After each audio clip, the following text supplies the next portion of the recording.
Allah bersemayam duduk di atas arasy. Itu gimana duduk? Yang duduk itu adalah makhluk. Allah bertempat pula. Yang bertempat itu adalah makhluk. Kenapa mereka memunculkan istilah salafi? Ya, karena mereka menganggap bahwa pemahaman mereka lah yang sesuai dengan pemahaman generasi salaf. Padahal kalau kita minta tunjukkan mana pokoknya Abu Bakar mengatakan seperti itu, Umar mengatakan, itu repot juga, itu tidak ada. Salafi sekarang itu dibawanya arena itu kepada seluruh masalah khilafiyah sampai kepada masalah furu'ah itu jadi masalah. Nanti ditanya, kamu kenapa tak kunut? Saya ikut Nabi. Saya ikut sunnah. Sekarang kamu ikut Imam Syafi'i atau ikut Nabi? Itu gimana itu kita jawab itu? Kira-kira gimana jawabnya? Tentu kan mungkin ada orang mengatakan saya ikut Imam Syafi'i itu saya tinggalkan Nabi. Di situlah mulai perpecahan itu. Kalau kamu ikut Nabi, jangan ikut. Berarti jangan kunut. Berarti semuanya kalau yang berbeda dengan dia itu tidak ikut Nabi itu. Astagfirullahaladzim. Berarti kan dia mengatakan itu bahwa Imam Syafi'i tidak ikut Nabi. Sekarang ada yang membuat kajian di mana Allah. Itu judulnya. Bapak ayah Nabi, ibu Nabi di neraka atau di surga. Dibuat itu tema kajian. Dan yang diundang orang-orang, ya Allah, orang yang baru sadar taubat atau ngaji langsung disodorkan hal-hal yang mutasyabihat itu. Akhir-akhir gimana? Dan mendakwa pula, inilah manhaj yang benar, inilah.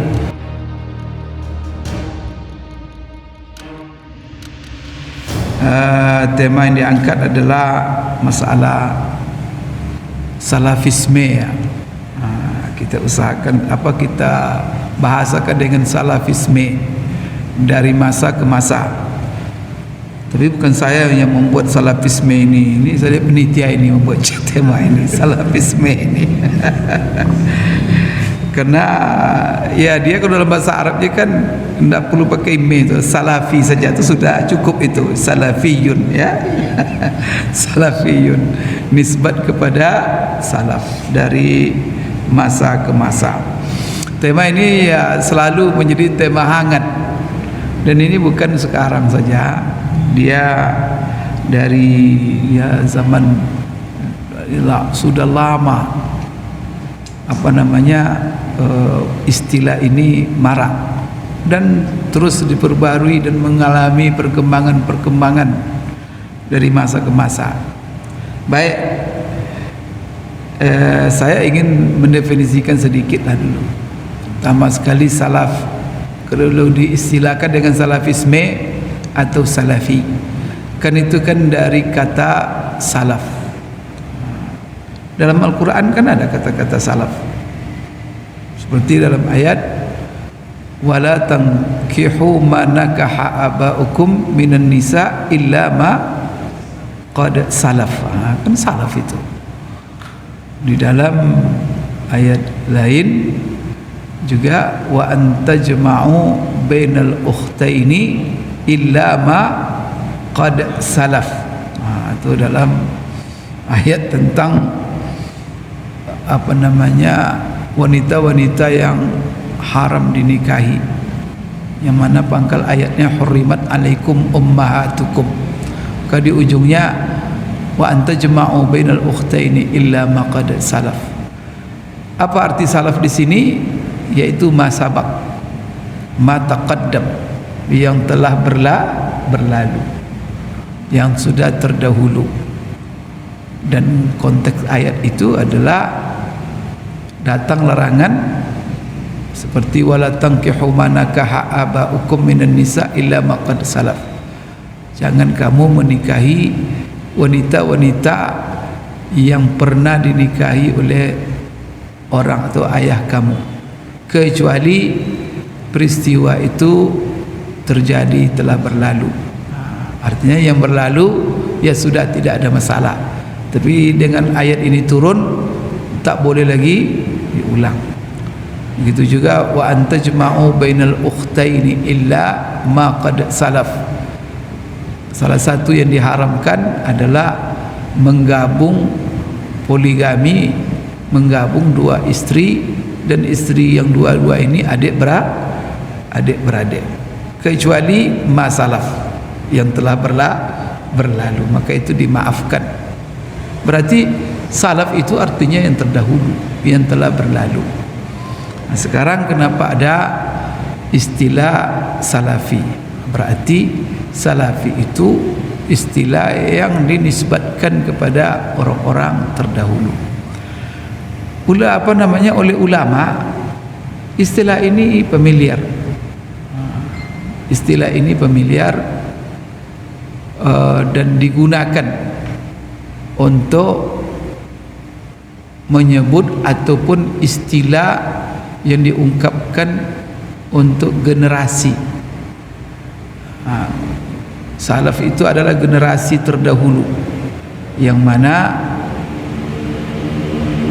istilah ini untuk 3 generasi yang disebut oleh Rasulullah sallallahu alaihi wasallam dalam sebuah hadisnya. Kata Rasulullah SAW, khairul quruni qarni, thumma alladhina yalunahum, thumma alladhina yalunahum. Maka Rasulullah katakan, generasi yang paling baik itu adalah generasiku. Qarn itu kan suatu abad kalau dalam bahasa kita, maka itu mengambil 100 tahun. Generasi terbaik itu adalah generasiku. Setelah itu generasi yang setelahnya, berarti generasi sahabat Rasulullah, generasi tabi'in dan tabi'in. Inilah 3 generasi terbaik yang disebut oleh Rasulullah khairul qurun. Maka itlaq salaf kepada generasi ini kalau diungkapkan untuk generasi. Tapi sebagian mengungkapkan bahwa salaf itu bukan generasi, tetapi adalah manhaj, ya, metode berfikir, metode istinbat, metode beragama. Bagaimana menjalankan agama ini. Jadi diungkapkan metode, tapi ada juga hubungannya dengan generasi. Jadi yang menjadi fokusnya itu adalah salafi, salaf generasi yang terdahulu, kemudian salafi mengikuti metode para salaf dalam beragama, khususnya ya di dalam akidah, kemudian dalam memahami ayat-ayat Al-Quran dan juga sunnah Rasulullah SAW. Kalau kita melihat sejarah dari awal, istilah salaf ini di kalangan sahabat tidak ada. Ya kan, sahabat namanya mereka mengatakan kita ini adalah kelompok salafi, tidak ada.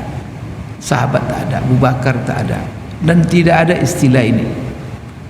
Maka mereka hanya mengenal di generasi-generasi itu, pertama ya yang ada dalam Al-Quran, wala tamutunna illa wa antum muslimun, kemudian innamal mu'minuna ikhwah, orang beriman, orang muslim. Tidak ada pengotak-ngotakan istilah lain selain muslim, selain mukmin. Jadi apa istilah sebenarnya yang dipakai di generasi itu? Saya membaca di tafsir tak salah saya, dalam tafsir Jalalain, dalam menafsirkan ayat yauma tabyaddu wujuhum wa taswaddu wujuhum. Di situ kan ada wa ammal ladzina bayaddat wujuhuhum fa fi rahmatillahi hum fiha khalidun. Ini sebagian tafsir dinukil dari Ibnu Abbas. Jadi Ibnu Abbas mengatakan, berarti kalau Ibnu Abbas itu generasi sahabat. Jadi dia mengatakan bahwa yang dimaksud itu adalah ya orang-orang yang berpegang kepada maka diistilahnya oleh dia Ahlus Sunnah wal Jamaah. Jadi awalnya istilah yang dikenal itu generasi dari awal ya istilah Ahlus Sunnah wal Jamaah, tidak istilah Salafi. Inilah pertama. Kemudian istilah ini dimarakkan, dan itu sahabat masih hidup, Ibnu Abbas masih hidup, sahabat-sahabat lain. Apa tujuan mereka membuat istilah Ahlus Sunnah wal Jamaah ini? Karena secara nas tak ada pula. Ada dalam Quran Ahlus Sunnah wal Jamaah? Tak ada. Dalam hadis-hadis? Tak ada. Tapi kenapa mulai dari generasi sahabat sudah muncul istilah ini? Untuk apa? Apakah itu juga istilah ini bid'ah? Jadi apa namanya, perhatian. Kalau kita lihat kenapa ada istilah muncul istilah ini? Semenjak munculnya kelompok-kelompok yang berseberangan dengan manhaj generasi salaf itu. Siapa kelompok yang pertama yang muncul? Itulah kelompok Khawarij. Dan itu kan di masa sahabat sudah muncul. Kita masih ingat kan dalam sejarah itu, semenjak ini kan munculnya fitnah itu mulai dari zaman Utsman bin Affan. Di zaman Umar kan apa namanya, kan meluas sekali apa namanya penaklukan wilayah-wilayah itu luar biasa, sampai ke Persia, sampai ke negeri Syam itu takluk semua itu.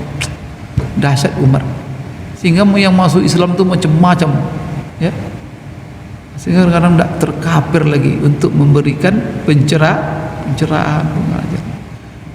Tangan-tangan yang tersembunyi yang berniat jahat untuk Islam dan juga untuk memecah umat Islam, di situlah bekerja dengan banyaknya orang-orang yang masih baru Islamnya, yang masih lemah Islamnya, dan yang minim pengetahuan Islamnya. Untuk apa? Untuk diprovokasi. Kan terakhir berujung kepada pembunuhan Utsman. Bayangkan itu tuh gimana dahsyatnya provokasi.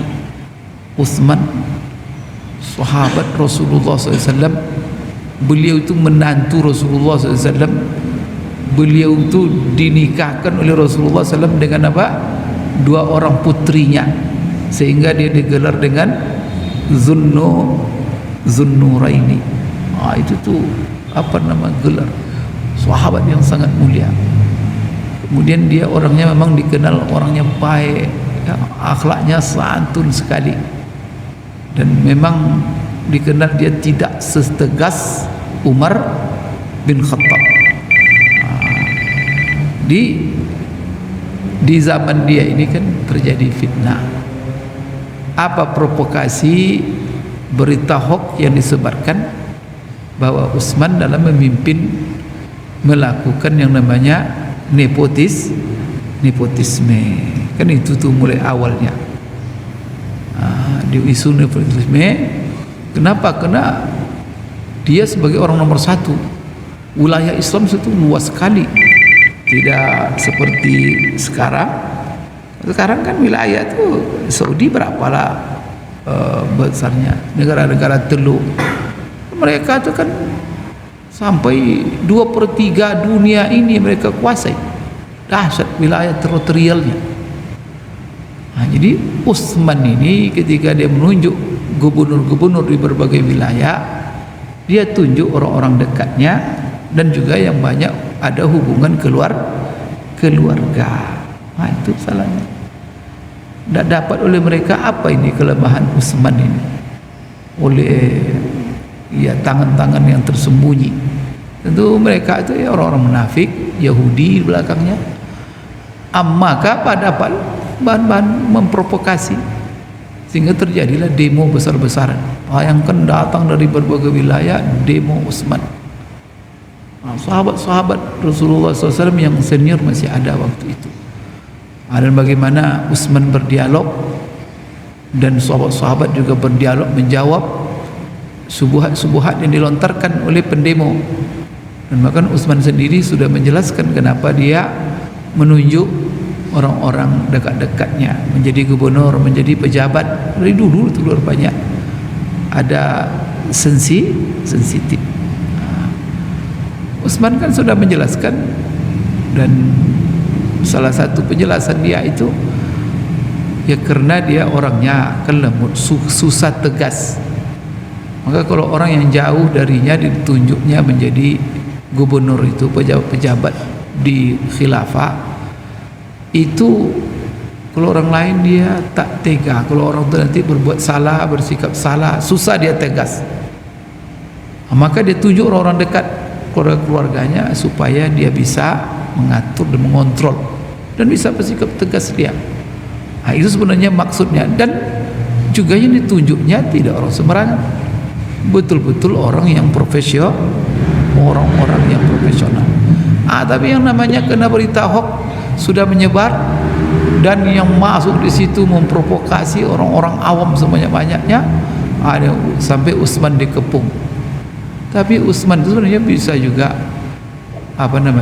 dijaga, dikawal ketat, tapi dia sendiri tak mau dikawal, dibiarkan aja orang demo itu. Sampai Ali bin Abi Thalib sendiri menawarkan itu dalam riwayat yang sahih itu, anak mudanya 2 orang, Hasan dan Husain, untuk menjadi pengawal pribadinya, supaya terhindar dari demo. Maka disitulah mulainya itu demo, diprovokator, sehingga Utsman berpisah kepala dari badannya. Masuk ke demo, Utsman dibunuh, kan sampai bercecer darahnya. Utsman meninggal. Setelah itu buyar ini pendemo, siapa yang bunuh. Maka dengar oleh gubernur-gubernur yang lain. Kemudian muncul harus ada pengganti Utsman. Siapa pengganti Utsman sebagai khalifah?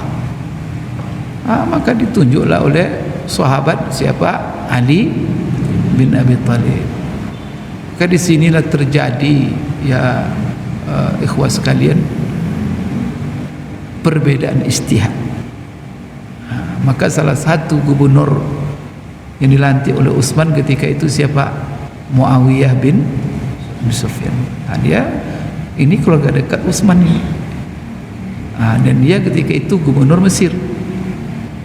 Maka ketika dia mendengar Ali dilantik menjadi khalifah, maka setelah dia ditunjuk jadi khalifah,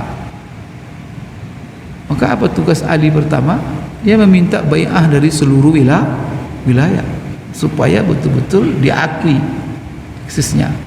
Maka diminta semua bai'ah. Ketika itu Muawiyah tidak mau membai'ah Ali.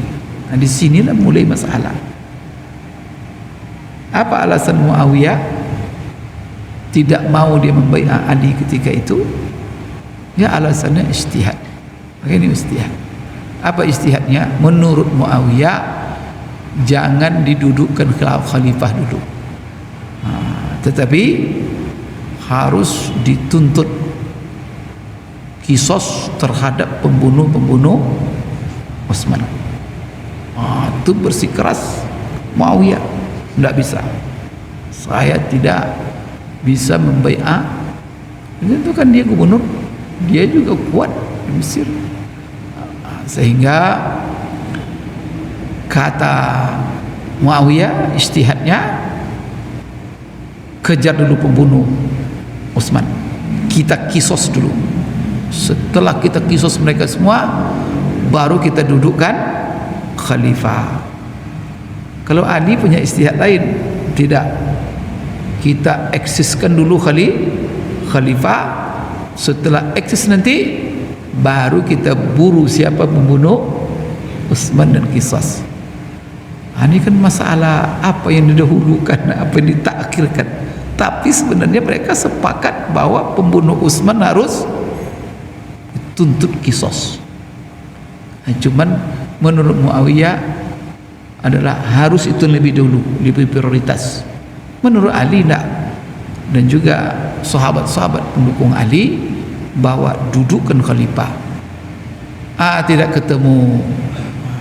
Akhirnya kan terjadi perang antara, itu kan yang terjadi kan, perang antara pasukan Muawiyah dengan Ali yang dikenal dengan perang Siffin, kan itu tuh. Terjadi dua perang ini. Tapi bagaimana sahabat? Ya Allah, dahulu mereka satu barisan berperang melawan orang-orang kafir, la ilaha illallah, melawan musuh-musuh. Sekarang antara sesama mereka jadi tak diterima oleh nurani dan iman mereka. Gimana ini? Maka untung ada di antara sahabat cepat-cepat, sebelum banyak darah tertumpah, maka diangkatlah bendera damai, bendera perundingan, sehingga dua kelompok berhenti berperang, kemudian masing-masing mengutus dari utusan untuk berdamai. Maka dari kelompok Muawiyah siapa? Dari kelompok Ali yaitu Abu Musa al-Ash'ari. Dari kelompok Muawiyah siapa perundingnya? Juru rundingnya. Ya, Amr bin As ya. Bukan Amr bin As. Jadi ya terkenal lah. Jadi akhirnya terjadi perundingan dan kesepakatan gencatan senjata. Maka balik mereka kepada jamaah. Kan itu. Di sinilah mulai masuk. Maka muncul kelompok tak siapa-siapa yang memprovokasi, muncul kelompok ini di tengah-tengah setelah mereka sepakat. Jadi ada kelompok yang mengatas namakan dia tidak Ali, tidak Muawiyah, tapi mereka kalau keluar dari kelompok itu semua dan mereka membuat semacam ultimatum, siapa yang menerima perundingan damai maka mereka adalah kafir. Maka itulah kafir. Semua yang menerima perundingan kafir, dan dia keluar dari seluruh kelompok itu. Itulah yang dikenal dengan kelompok Khawarij. Di sinilah mulai muncul Khawarij. Maka bagi mereka kafir. Pokoknya main kafir aja. Zikirnya kafir. Semua orang kafir. Astagfirullah. Maka memunculkan ajaran-ajaran istiad sendiri. Sahabat dikafirkan. Ali bin Abi Thalib semuanya dikafirkan. Pengikut Muawiyah yang menerima damai semua dikafirkan. Tidak ada yang selamat kecuali mereka sendiri. Nanti macam-macam lah turunan nanti fikih mereka itu. Nanti bisa dilihat fikih Khawarij. Maka inilah asal muasal. Atau muncul pula siapa-siapa pula yang membuat, yaitu yang pro Ali membuat pula bahwa apa? Tetap membela Ali dan menganggap Ali berhak menjadi khalifah. Muncullah kelompok di situ namanya Syiah. Kan di sini bermula orang itu. Maka Khawarij ini gawat. Mereka menyendiri, mereka membuat masjid sendiri, mereka mengelompok sendiri, dan mereka punya istiad sendiri, punya pemimpin sendiri.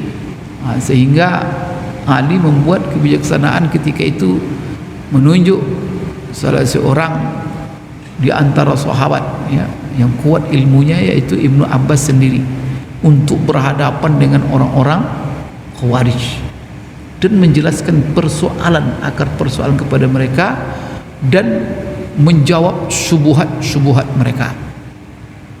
Alhamdulillah dihadapi oleh Abdullah bin Abbas, mereka itu banyak yang tobat, tapi banyak pula yang tidak tobat. Sehingga dia ultimatum mereka itu, karena mereka keluar dari pemerintahan yang sah, maka mereka dihukum, ada yang dibunuh, diperangi. Tapi setelah mereka diperangi, dibunuh, mereka kabur dan mereka memilih satu lokasi tempat perkumpulan mereka. Khawarij ini berkembang macam-macam lah kelompok-kelompoknya. Jadi dari sini mulai. Kerana muncul pula Syiah. Maka di sini sahabat butuh sebuah istilah, kerana mereka semuanya menisbatkan diri tetap kepada muslimun. Syiah mengakui mereka muslim, Khawarij mengakui mereka muslim, Ahlus Sunnah juga muslim. Ini bagaimana cara membedakan ini?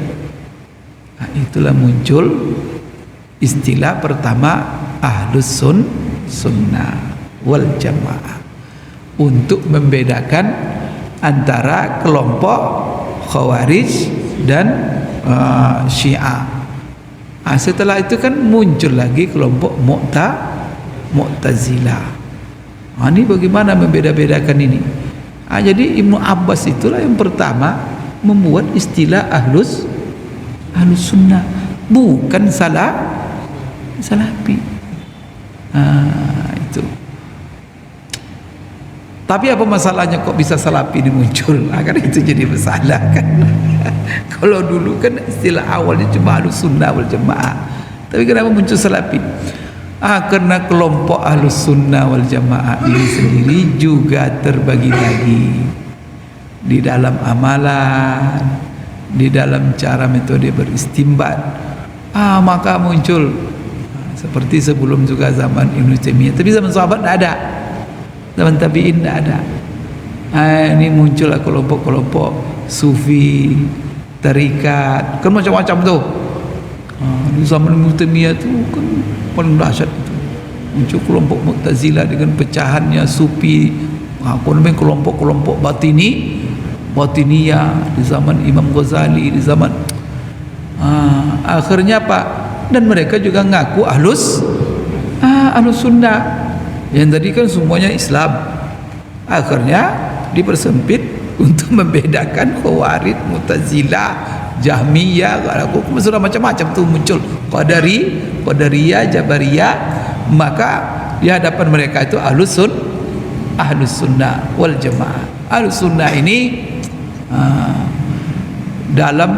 seperti dalam masalah memahami sifat. Tapi ada kaedah-kaedah mereka itu sepakat, karena mereka kan sepakat dalam satu kaedah yang telah ditetapkan oleh Allah dalam Quran, seperti memahami sifat, laisa kamitslihi syai'un wa huwas samiul basir. Kemudian kaedahnya kan dalam surat Al-Ikhlas, qul huwallahu ahad Allahus samad lam yalid wa lam yulad. Di ujungnya itu wa lam yakul lahu kufuwan ahad. Itu kaedah itu musallam semuanya. Nur Ahlus Sunnah wal Jamaah. Tapi nanti mereka berbeda dalam memahami ayat-ayat sifat yang bersifat mutasyabihat. Ini sini mulainya nanti kelompok-kelompok ini sudah mulai lagi. Maka di antara ayat mutasyabihat dalam sifat seperti yadullah fawqa aydihi, ya kan? Seperti ar-rahmanu 'alal arsis tawa. Maka dan banyak lagi yang lain ayat-ayat mutasyabihat. Dalam Quran kan juga Allah kan sudah menjelaskan masalah ayat mutasyabihat ini. Huwallazi anzala 'alaikal kitaba minhu ayatun muhkamat hunna ummul kitab wa ukharu mutasyabihat. Siapa yang suka mengungkap ayat mutasyabihat ini, maka Allah klaim fa ammal ladzina fi qulubihim zayghun fayattabi'una ma tashabaha minhu ibtigha'al fitnati. Ini membuat fitnah wa ibtigha'a ta'wili. wa ma ya'lamu ta'wilahu illallah warrasikhuna fil ilmi yaquluna amanna kullu man indina. Maka ini ya di ujung ayat itu may yazakkaru illa ulul albab. Jadi ayat mutasyabihat ini di sinilah. Tapi keedah sumbu tadi sepakat semua. Allah tidak ada yang serupa dengan dia. Kan itu tuh. Nah, sekarang lihat ini tangan, kemudian mata, kan ada semua dalam Quran itu. Wal tafatus sak, betis, ada tangan, ada betis, ada mata. Kemudian ada lagi apa lagi? Kullu syai'in halikun illa wajha, wajah. Gimana? Ini kan sifat-sifat yang sifatnya anggota. Sekarang gimana ini ulama menyikapi yadullah itu? Gimana tangan Allah? Tangan itu adalah jarihah. Jarihah itu maksudnya anggota. Kalau kita maknakan dia dengan tangan, maka kita terlibat bertentangan dengan ayat tadi, laisa kamitslihi syai'. Berarti kita serupakan Allah dengan makhluk. Ini bahaya ini. Maka bertentangan dengan ayat yang qat'i ini. Kalau ayat ini ayat mutasyabihat, tapi kalau ini laisa kamitslihi syai', muhkamat itu tidak ada itu perbedaan. Walam yakul lahu kufuwan ahad, itu muhkamat. Tapi ar-rahmanu 'alal arsy istawa. Allah bersemayam duduk di atas aras. Itu gimana duduk? Yang duduk itu adalah makhluk. Allah bertempat pula.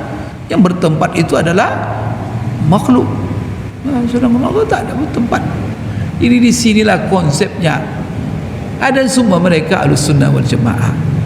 Sehingga di dalam masalah memahami ayat mutasyabihat itu kan terjadilah tiga yang besar di kalangan Ahlussunnah wal Jamaah. Maka ada di situ manhaj metode namanya Asy'ari. Di metode seperti memahami bahwa sifat Allah itu 7, 13, sifat 20. Itu kan itu manhaj Asy'ari. Kemudian ayat-ayat mutasyabihat tadi itu mereka takwil. Itu manhaj Asy'ari. Kemudian nanti muncul lagi manhaj namanya Maturidi. Ini panjang kalau saya cerita, kita kan waktu singkat. Kemudian muncul pula manhaj Salafi. Jadi Salafi itu sebenarnya pecahan semuanya dari Ahlussunnah wal Jamaah. Kenapa mereka memunculkan istilah Salafi? Ya, karena mereka menganggap bahwa pemahaman mereka lah yang sesuai dengan pemahaman generasi salaf. Padahal kalau kita minta tunjukkan mana umpamanya Abu Bakar mengatakan seperti itu, Umar mengatakan, itu repot juga, itu tidak ada. Karena semua mereka menganggap baik Maturidi, baik Asy'ari, baik Salafi, semua yang mereka tempuh, metode yang mereka tempuh, itulah metode Salafi. Itulah generasi salaf. Cuman kan sudah diistilahkan ini Asy'ari, ini adalah Maturidi. Sekarang yang satu mengatakan kamilah yang Salafi, yang sesuai dengan manhaj salaf. Maka ada ulama yang sangat getol dalam jadi apa manhaj mereka seperti dalam sifat tadi. Dalam sifat tadi apa? Memberlakukan sifat itu seperti apa adanya, sebagaimana yang telah ditetapkan oleh Allah dalam Quran dan Rasulullah dalam sunnah, dan apa yang telah Allah dan Rasul nafikan ya kita nafikan, yang kita isbat. Bila coba, pertama bila takwilin, kedua bila ta'tilin, kemudian bila tasbihin, kan itu, wa bila tahrifin. Maka tidak boleh dia ditakwil, tidak boleh dia ditashbih, tidak boleh dia ditaktil. Kan itu manhajnya, pokoknya gitu. Maka apa kaedah mereka sebagaimana mereka nukil daripada Imam Malik, al makna ma'lumun, ya kan, wal makna ma'lum, wal kaifiyah majhula, was su'alu anhu bid'ah. Kan itu. Apa arti yad? Ya yad. Tapi bagaimana? Tak tahu. Wallahu alam, bentuknya bagaimana, hakikatnya kaifiyah majhula. Was su'alu anhu bid'ah. Bertanya tentang hakikatnya bid'ah. Tapi kalau bagi Asy'ari tidak ada. Bukan tangan, itu maknanya kekuasaan. Kalau kita maknakan dengan tangan, kita terjerumus menyerupai Allah. Nanti syirik kita. Ini berbahaya ni. Maka kalau kita baca polemiknya, saling mensyirik, saling mensyirikkan. Ini kan polemik ijtihad ulama di dalam memaknai ayat-ayat mutasyabihat. Jadi sebenarnya maka dimasukkanlah ini oleh ulama sebenarnya apa? Ini masalah ijtihad dalam akidah. Tetap koridornya koridor masalah ijtihad.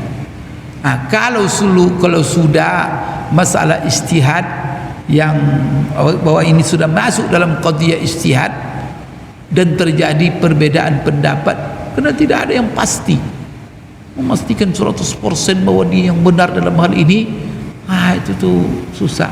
Oleh karena itu apa? Ya, yang seharusnya sikap dalam hal ini tidak boleh saling menyesatkan dan tidak boleh saling kita menyalahkan, karena bagi mereka kan kaedah yang telah mereka rumuskan oleh ulama-ulama, la inkara fi masailil ijtihad. Kalau masalah itu masalah ijtihad karena tidak adanya kepastian dalil, maka dalil itu kan dibagi. Setiap masalah yang diputuskan oleh ulama itu ya didasarkan kepada dalil. Maka kalau dalil itu kan ada dua ditinjau, dari sisi subut dan dari sisi dalalah. Subutnya apa? Eksistensi dalil itu. Apakah dalil itu qat'i eksistensinya atau zonni? Begitu ulama jelimatnya mereka merumuskan kaedah-kaedah hukum itu. Maka dia kata dalil itu ada yang qat'i secara subut, ada yang qat'i secara dalalah. Kalau qat'i secara subut itu adalah ayat Al-Quran dan hadis-hadis mutawatir. Itu qat'i secara subut. Tapi ini juga barangkali bisa zonninya secara makna. Betul itu ayat Quran, pasti. Tapi bisa terjadi perbedaan. Kenapa? Karena ayat itu menerima multi tafsir. Seperti yad tadi. Itu apa tuh yang paling benar di sana? Karena kata-kata yad itu juga oleh penggunaan orang Arab dalam sehari-hari semenjak jahiliyah lagi, kalau diperiksa kamus-kamus itu dia digunakan untuk makna hakiki, bisa juga makna majazi. Ini umpamanya Pak, ini dibangun masjid ini oleh tangan penguasa. Mana tangannya tidak pernah ke sini. Yang ke sini itu cuma sumbangan. Dalam Al-Quran bal yadahu mabsutatani, ya kan? Karena dituduh oleh Yahudi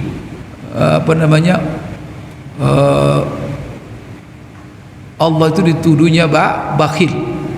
Maka Allah katakan hullat aidihim bal yadahu mabsutata, dua tangan Allah itu terbentang. Yada itu apa? Dua tangan seperti tangan manusia? Kan tidak mungkin. Tapi orang Salafi juga tidak menyerupai kan tangan Allah dengan tangan manusia. Pokoknya maknanya tangan. Tapi bagaimana?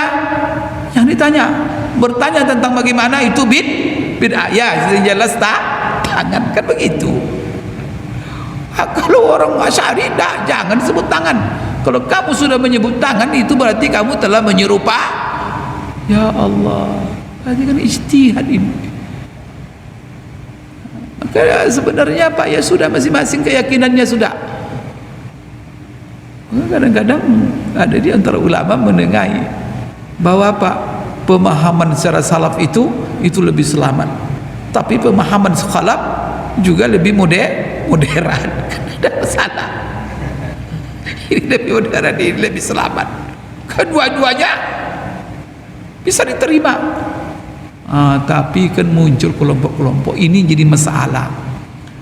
Salafi yang kita lihat sekarang ini, ya dia sudah terlalu jauh, sudah terlalu jauh, sehingga seluruh, kalau dulu itu hanya terbatas perbedaan mereka dan mereka bersikeras itu di dalam masalah ayat-ayat sifat mutasyabihat tadi. Perbedaan itu tuh yang mereka bersikeras, saya dan ya mereka mengelompok lah, artinya membuat istilah lah, ini salafi, ini apa, dan mereka juga mengembalikan itu. Itu yang apa namanya, kalau zaman Ibnu Taimiyah juga tidak terlalu apa, tapi mereka masing-masing mendakwa mereka lah yang benar-benar dengan ahlus sunnah wal jamaah. Jadi mereka banggakan itu istilah ahlus sunnah wal jamaah. Ibnu Taimiyah sendiri, inilah pemahaman ahlus sunnah wal jamaah. Yang satu, inilah pemahaman sunnah. Asy'ari mengatakan inilah ahlus sunnah wal jamaah. Coba lihat perdebatan itu. Asy'ari mengaku dia yang ahlus sunnah, Salafi mengaku dialah yang ahli sunnah. Tapi tidak muncul itu istilah yang salafi. Sekarang kan muncul istilah-istilah salafi ini, sehingga ya banyak ulama-ulama yang menilai. Jadi sehingga kalau kita lihat ulama-ulama yang menisbatkan diri mereka kepada salaf sendiri, mereka tidak terima itu.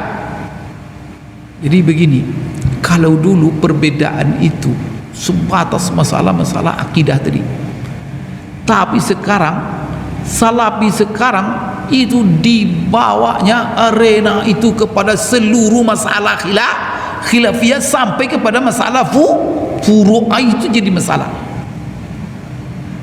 Sehingga mereka mengotak-ngotak dalam masalah itu. Kalau dulu hanya untuk berseberangan dengan Khawarij, Mu'tazilah, dengan apa, itu yang membuat mereka pisah, beda-beda. Dan masalah-masalah khilafiyah, jahar bismillah, tidak jahar bismillah, kunut subuh tidak kunut subuh, kemudian macam masalah-masalah lain itulah, ya masing-masing mengamalkan, tetapi tidak sampai mengotak-ngotak. Tapi setelah ya salafi ini dibawanya, sebab kalau masalah-masalah khilafiyah seluruhnya itu dimasukkan kepada mengelompok, ini tidak bisa, nanti bisa umat Islam ini tidak bisa bertemu dengan dua orang. Seperti dalam masalah khilafiyah dalam seluruh furu', itu lalu kita misah dan mengatakan bahwa kita lah yang ahlus sunnah wal jamaah hanya di dalam masalah kunut ini. Kan masalah kunut ini semuanya kita mengikut, ada ulama dan itu beristihad, dan itu seluruh ulama-ulama yang beristihad, yang diakui istihad mereka, dan mereka yang telah memapankan kaedah-kaedah istihad, dan masing-masing punya kaedah. Ada kaedah-kaedah itu yang disepakati, dan itu yang paling banyak. Ada kaedah-kaedah yang mereka berbeda kaedah-kaedah dalam istinbat, metode mereka pakai berbeda pula mereka di dalam menyimpulkan hukum. Tapi mereka semua tidak ada masalah apa, damai aja mereka semua. Tak ada mereka menuding-nuding bahwa itu salah ini. Kalaupun mereka salah, tapi mereka sopan.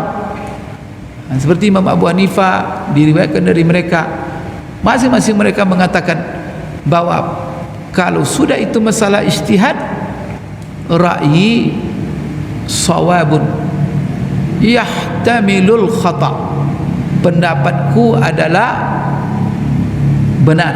Itu kan, tapi barangkali bisa salah. Gitulah ulama-ulama itu kalau sudah masalah ijtihad. Kemudian pendapat yang lain salah, barangkali juga bisa benar. Begitulah sopan mereka. Sekarang datang orang-orang apa, pokoknya salah, inilah yang benar. kemudian masuk istilah bid'ah. Dulu ahli bid'ah itu diitlakkan, diungkapkan untuk khawarij. Ahlu bid'ah itu untuk apa namanya Mu'tazilah. Ahlu bid'ah itu untuk Rafidah. Sekarang ahlu bid'ah itu beda kunut pun, beda kunut subuh itu juga sudah ahli bid'ah. Di sini musibah itu menjadi jadi. Diterapkan pula sebuah hadis, kullu bid'atin dhalalah wa kullu dhalalatin finnar. Iyyakum wa muhdatsatil umur wa kullu muhdatsatin bid'ah wa kullu bid'atin dhalalah wa kullu dhalalatin finnar. Kemudian kalau kita berkatakan Imam Syafi'i sendiri membagi bid'ah itu kepada ada bid'ah hasanah, ada bid'ah wabtada. Kata Rasulullah kullu bid'ah, semua. Rasulullah bilang kullu, itu kamu katakan Imam Syafi'i. Nanti itulah sebenarnya tidak ada di zaman-zaman sahabat, teman tabi'in dan ulama, tidak ada seperti itu, tapi muncul. Jadi fitnah jadinya. Jadi kalau ada ini, mohon maaf, kunut subuh. Kita kunut subuh kan kalau kita Muhammadiyah ada masalah yang ya kita Muhammadiyah, tapi jangan ada kita menyalah-nyalahkan orang. Ya amal-amal aja. Tapi kalau sudah mengelompok itu sudah sesat dan dituduh ahli bid'ah dan masuk neraka, kan bahaya itu. Dipakai pula hadis Rasulullah SAW. Padahal Imam Syafi'i itu kan imam ahlus sunnah yang sepakat ulama itu adalah imamnya ahlus sunnah, dan dia adalah orang yang paling mengerti tentang Al-Quran, mengerti dengan sunnah Rasulullah sallallahu alaihi wasallam. Coba bayangkan, dia membagi bid'ah itu kepada, ada bid'ah hasanah, ada bid'ah sayyi'ah, datang tidak ada. Maka ada kadang-kadang yang membuat kenapa berkotak-kotak umat ini, masalah-masalah khilafiyah itu yang dijadikan. Karena dia tanya, kamu ini mohon maaf, kenapa kamu berkunut subuh? Tidak ada masalah kunut subuh, kunut tidak, tapi menggertak-gertak orang, kamu kenapa kunut subuh? Saya kena mazhab Syafi'i katanya kan. Tentu kan orang-orang awam itu tidak akan tahu ya ada dalilnya kan. Dalil saya begini. Yang bisa dia katakan apa? Saya ikut mazhab Syafi'i. Nanti ditanya, kamu kenapa tak kunut? Saya ikut Nabi. Saya ikut sunnah. Sekarang kamu ikut Imam Syafi'i atau ikut Nabi? Itu gimana itu kita jawab dia itu? Kira-kira gimana jawabnya? Tentu kan mungkin ada orang mengatakan saya ikut Imam Syafi'i itu saya tinggalkan Nabi. Di situlah mulai perpecahan itu. Kalau kamu ikut Nabi, jangan ikut. Berarti jangan kunut. Berarti semuanya kalau yang berbeda dengan dia itu tidak ikut Nabi itu. Astagfirullahaladzim. Berarti kan dia mengatakan itu bahwa Imam Syafi'i tidak ikut Nabi. Sahabat-sahabat. Karena masalah khilafiyah itu bukan bermula dari imam-imam mazhab itu. Kalau masalah khilafiyah itu sudah ada di zaman sahabat. Ada sahabat yang berkunut, ada sahabat yang tak berkunut. Ali bin Abi Thalib itu diriwayatkan dia selalu kunut subuh. Tapi kalau Abdullah bin Umar tidak pernah itu berbeda. Dan mereka damai-damai, tidak ada mereka mengelompok kalau gara-gara masalah itu. Tidak ada. Tapi mulai masalah furu'iyah ini dijadikan pembeda. Itu jadi musibah, sehingga salafi ini menjadi istilah tren di zaman kontemporer. Maka mereka mendakwah langsung, salah satu kata mereka itu manhajnya langsung Quran dan sunnah. Padahal seluruh ulama yang berbeda itu apa dalil mereka, sepakat ijma' mereka itu menjadikan dalil itu 4 yang sepakati. Pertama Quran, kedua sunnah, yang ketiga ijma', yang keempat qiyas. Itu dalil-dalil seluruh ulama. Maka ulama itu apapun masalah pasti merujuk dulu kepada Quran. yang kedua kepada sunnah. Tapi kenapa kok terjadi? Bayangkan itu terjadi kadang-kadang perbedaan pendapat, dalilnya satu, pendapatnya 5, berbeda ulama, satu mengatakan begini, satu mengatakan begini, kadang 4 pendapatnya. Dalilnya apa? Itu juga. Tapi kenapa bisa? Karena di dalam dalil itu terjadi kemungkinan multi tafsir. Itu ada sebab-sebabnya. Sekarang ini kan saya tidak tahu siapa yang ahli bid'ah sebenarnya. Karena ayat Al-Quran dan sunnah-sunnah Rasulullah itu memang tak bisa, memang multi tafsir. Seperti namanya wal mutallaqatu yatarabbasna bi anfusihinna salasata quru. Quru itu apa maknanya? Suci atau haid. Kalau kita cari bahasa Arab, tanya orang Arab, ada yang katakan haid, ada yang katakan suci. Lalu apa yang Allah maksud di situ? Haid atau suci? Terjadilah ulama-ulama besar itu berbeda.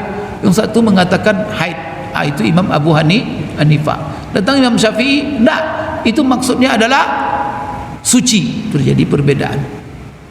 Termasuk juga ayat-ayat yang mutasyabihat tadi. Terjadi perbedaan karena tidak ada dalil yang pasti. Apalagi kalau dicari sahabat, maka sahabat kayaknya dulu tidak ada mereka itu berbicara tentang ayat-ayat mutasyabihat itu. Maka mereka beriman saja. Tapi muncul ketika itu, setelah itu yang menafikan sifat sampai mendalam terus sampai ayat mutasyabihat. Maka kita khawatir orang-orang yang selalu membaca ayat mutasyabihat itu masuk dalam kategori fa ammal ladzina fi qulubihim zaighun, penyakit yang kepengennya membuat fitnah di tengah-tengah umat. Maka ayat-ayat mutasyabihat ini, mohon maaf, di generasi-generasi ulama dulu itu hanya dibahas dalam lingkungan para ulama, polemik ulama dalam tulisan-tulisan ilmiah, bukan menjadi kajian di depan orang-orang awam. Sekarang ada yang membuat kajian di mana Allah, itu judulnya, dikaji depan orang-orang. Ada sahabat membuat seperti itu tuh, judul kaji. Kalau mereka mendakwah, atau mereka awam, ada masalah bapak ayah Nabi, ibu Nabi di neraka atau di surga, dibuat itu tema kajian, dan yang diundang orang-orang, ya Allah, orang yang baru sadar taubat atau ngaji langsung disodorkan hal-hal yang mutasyabihat itu. Akhir-akhir gimana? Dan mendakwa pula, inilah manhaj yang benar, inilah. Jadi ini problem kita sekarang. Saya ada di antara ulama-ulama itu yang bagus menyikapi seperti ini. Ada namanya Syekh Muhammad Hasan Ad-Dodo. Kalau antum bisa ikuti nanti YouTube-nya, banyak pengajiannya. Dia tuh sangat bijak ya, sangat arif dia, bagaimana memberikan sikap terhadap perbedaan-perbedaan, khususnya kawan-kawan yang mereka mendakwa salafi. Saya kira ikhwas sekalian, wallahu a'lam ya, kita tidak tahu, karena kelompok-kelompok umat Islam ini kadang-kadang dimasuki oleh tangan-tangan, ada yang sengaja tiba-tiba muncul saja, kok beda, semakin ekstrim saja, semakin ekstrim saja. Karena usaha mereka itu bagaimana umat Islam ini tidak bersatu, kan itu. Karena orang-orang Yahudi dari dulu, dari zaman Rasulullah, berusaha mengotak-ngotak umat Islam. Karena benteng umat Islam yang pertama itu persatuan kesatuan. Kita ingat Rasulullah ketika hijrah ke Madinah, apa dibuatnya dulu? Menyatukan. Pertama disatukannya orang-orang Ansor, karena mereka ada 2 kabilah besar, Khazraj dan Aus, satukannya. Setelah itu apa? Disatukan pula orang-orang Muhajirin. Kemudian disatukan pula antara Muhajirin dan Ansar. Setelah itu apa? Rasulullah persaudarakan pula semuanya di dalam sebuah bendera negara Madinah, termasuk orang-orang yang beda agama. Begitu Rasulullah. Kemudian tahu Yahudi itu benteng umat Islam itu persatuan. dan kelemahan umat Islam, baru umat ini lemah kalau di kota-kota. Maka kita ingat sejarah Masjid Dirar. Coba Rasulullah hidup, dibuat oleh Yahudi itu Masjid Dirar, dan mereka itu tampil mereka persis seperti sahabat.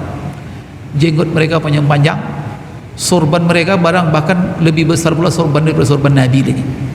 Pakai jubah, dan mereka solat di belakang Nabi, dan dia ikut Nabi, tapi mereka munafik, merongrong. Kalau kita baca kisah-kisah munafik, sampai mereka buat masjid di samping Masjid Quba. Jadi kalau kita berdiri di Quba, tak jauh di mana tempat Masjid Dirar itu, bisa kita tunjuk. Di situ mereka bangun masjid. Coba alasan mereka kepada Rasulullah.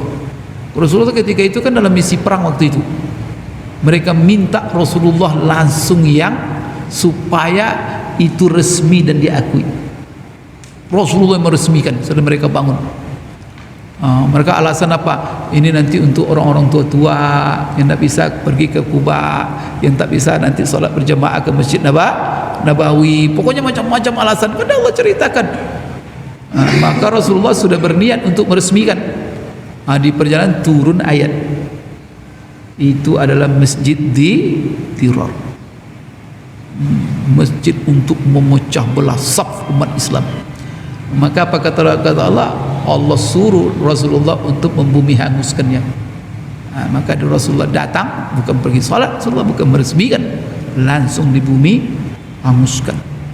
Tapi itu kan di zaman Rasulullah dikasih tahu. Tapi orang munafik itu, maka gagal mereka memisahkan saf Rasulullah berkali-kali dalam perang Uhud.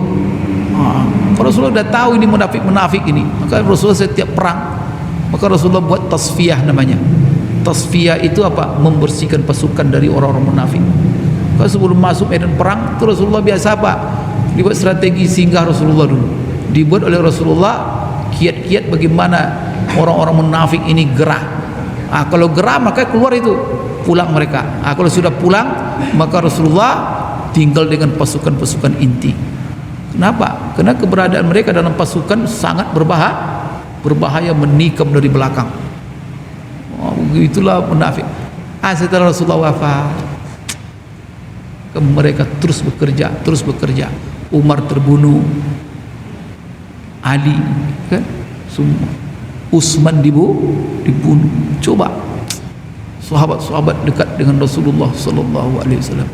Itu kerja sampai sekarang terkotak-kotak umat Islam, sehingga kadang-kadang kita, ya Allah, bagaimana itu sudah menyatukan umat Islam ini.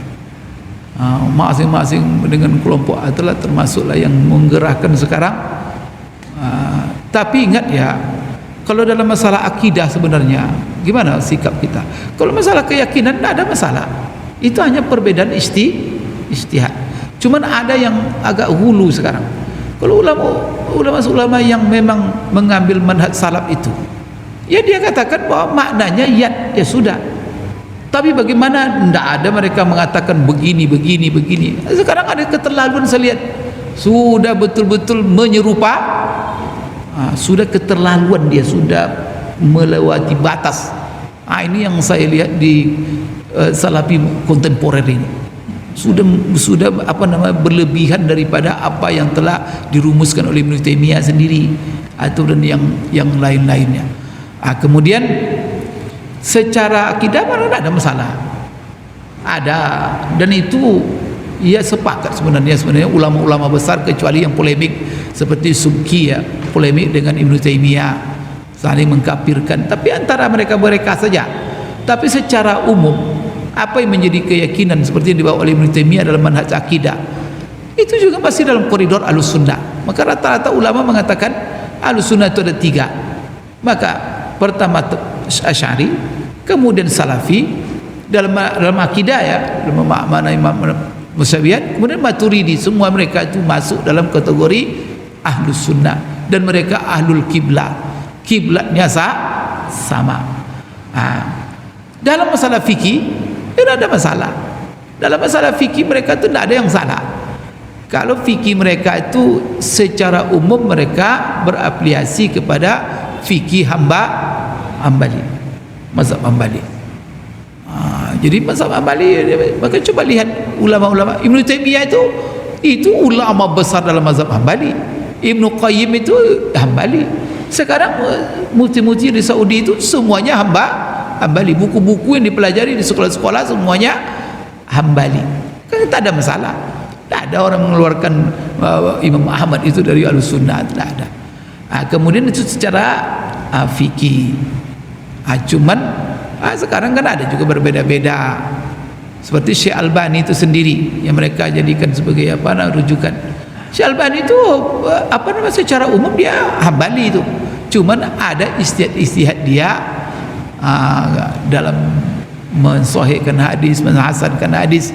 Sehingga ada kalau muncul istihad dia yang berbeda dengan ulama-ulama mazhab yang empat, dan itu yang menjadi ikutan. Tapi ada ulama yang menjadi ikutan mereka. Sekarang apa yang menjadi kesalahan fatal? Mengklaim kebenaran itu hanya ada pada mereka. Kan itu jadi masalah. Termasuk dalam masalah-masalah yang tidak boleh ada klaim di situ. Ulama-ulama besar pun tidak ada mengklaim.